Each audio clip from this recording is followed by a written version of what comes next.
શાસન દ્વારા જે અહીંયા વર્ષોથી આદિવાસી લોકો ઝૂંપડાઓ બનાવીને રહે છે,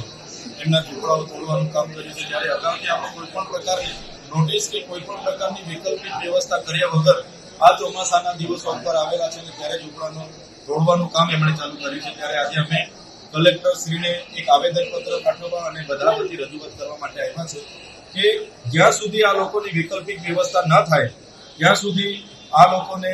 ઝૂંપડા તોડવામાં ન આવે એવી અમે માંગણી કરી છે.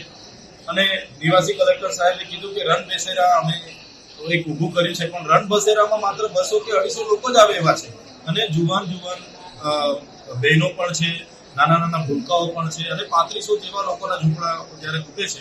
ત્યારે આ ચોમાસા દરમિયાન ઝૂંપડા નહીં તોડે અને એની વૈકલ્પિક વ્યવસ્થા બીજી પણ ઊભી કરવામાં આવે પછી જ આ લોકોને શિફ્ટ કર્યા બાદ જ કંઈ હટાવવાની વાત કરે એવી અમે માંગ કરી છે. અને આ લોકો વર્ષોથી રહી છે,